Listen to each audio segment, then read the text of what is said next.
Bum bum bum, ba-dum ba-dum. A frog hopped up to the ringer's stand, and he said to the man running the stand, "Hey, bum bum bum, got any verapamil?" The man said, "No, verapamil is useless on NMJs, but we got ringers, it's fresh, it's all lab made. Can I get you a flask?" The frog said, "I'll pass." Then he bounded away, ribbit ribbit, till the very next day, bum bum bum bum bum ba-dum, when the frog hopped up to the ringer's stand, and he said to the man running the stand, "Hey, bum bum bum, got any curare?" The man said, "No, curare blocks our acetylcholine receptors. We just sell ringers, okay? Why not give it a try?" The frog said, "Goodbye." Then he bounded away, ribbit ribbit. Then he bounded away, ribbit ribbit ribbit. Then he bounded away, ribbit ribbit, till the very next day, bum bum bum bum bum ba-dum, when the frog hopped up to the ringer's stand, and he said to the man running the stand, "Hey, bum bum bum, got any suck?"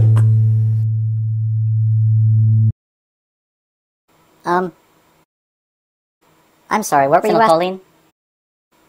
Oh. The man said, "Look, that's also a blocker. Your NMJs wouldn't work any longer. How about some ringers?"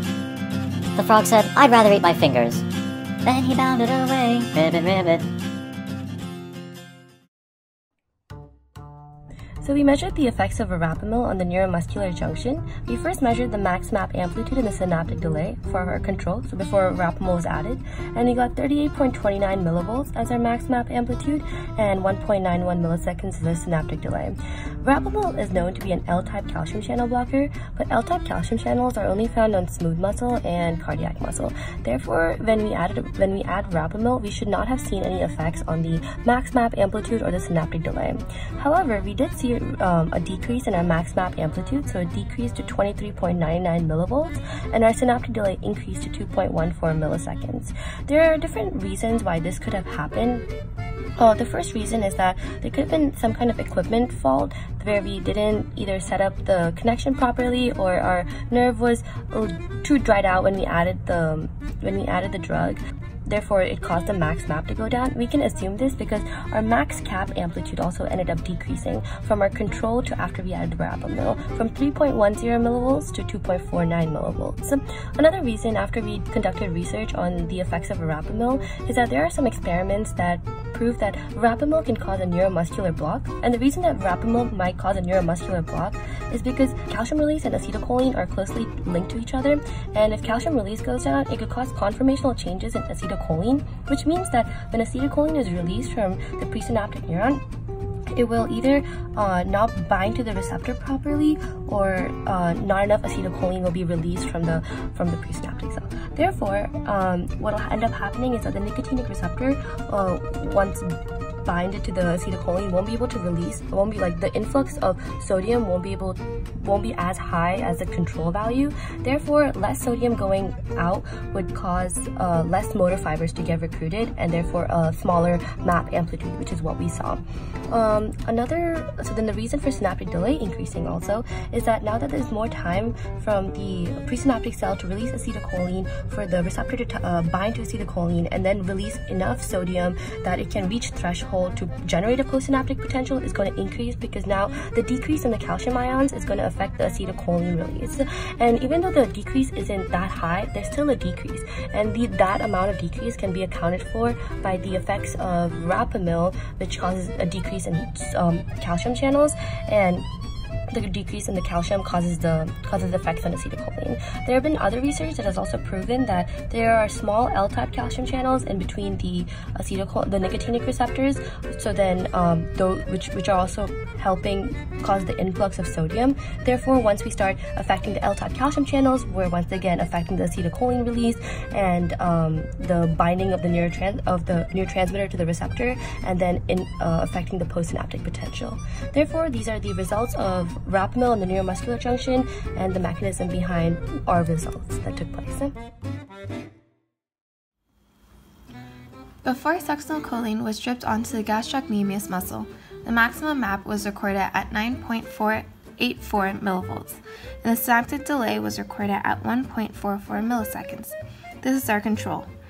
After succinylcholine was dripped onto the center of the muscle for 4 minutes, the maximum MAP decreased from 9.84 millivolts to 7.82 millivolts, and the synaptic delay increased from 1.44 milliseconds to 1.56 milliseconds. These results can be expected because succinylcholine is a nicotinic agonist. Whereas curare inhibits the nicotinic acetylcholine receptor, succinylcholine will bind to and activate the receptor. This receptor is a non-selective ion channel, and when succinylcholine binds, it increases the permeability of the membrane for sodium to flow into the cell and potassium to flow out, both flowing along their electrochemical gradient. There is a greater force for sodium to flow into the cell because there is a greater difference between the membrane potential and sodium equilibrium potential. This influx of sodium makes the inside of the cell more positive and depolarizes the end plate. If the end plate depolarizes enough to exceed threshold, the muscle fiber will fire an action potential. What explains why the max MAP was smaller after succinylcholine was added is because acetylcholine esterase is unable to degrade succinylcholine, and succinylcholine will remain bound to the nicotinic receptor until plasma cholinesterase can degrade it, usually within 5 to 10 minutes. This leads to persistent depolarization of the end plate, which will prevent repolarization of the muscle fiber. When an action potential is fired, the voltage-gated sodium channels are open and the time-dependent inactivation gate is open. Over time, the time-dependent inactivation gate will close, while the voltage-gated channel will remain open. The closing of the inactivation gate prevents any sodium from crossing the membrane, and in this state, another action potential can't be fired if the nerve is stimulated. Before another action potential can be fired, the membrane must repolarize and return to resting state. When the membrane repolarizes, the voltage-gated channels and the inactivation gate are both closed, as well as the potassium channels are open, allowing potassium to flow out of the cell. This will allow the membrane potential to return to resting state. However, since there's persistent depolarization of the end plate, the opening of the potassium channels may not be enough to repolarize the membrane back to resting potential because the end plate potential is so high. The max MAP is lower because some muscle fibers that were recruited prior to succinylcholine being added are now in their inactivation state and can't fire an action potential when stimulated. Depending on how much contact the muscle has with succinylcholine and their threshold, different muscle fibers with different synaptic delays are recruited.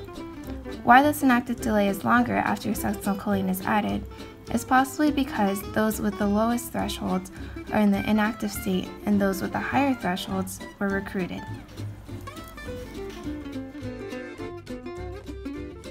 So we measured the effects of curare on the neuromuscular junction of the frog.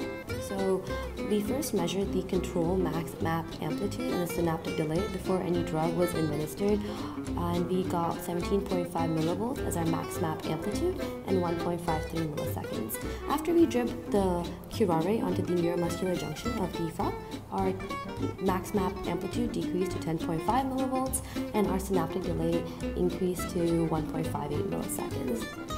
Curare is a nicotinic acetylcholine receptor blocker, so therefore what will curare do when it's dripped onto the neuromuscular junction is that it will bind to the receptor and won't allow any of the acetylcholine to bind to the receptor and allow the influx of sodium. Curare doesn't completely inhibit the influx of sodium, it just decreases compared to the influx of sodium that acetylcholine would cause.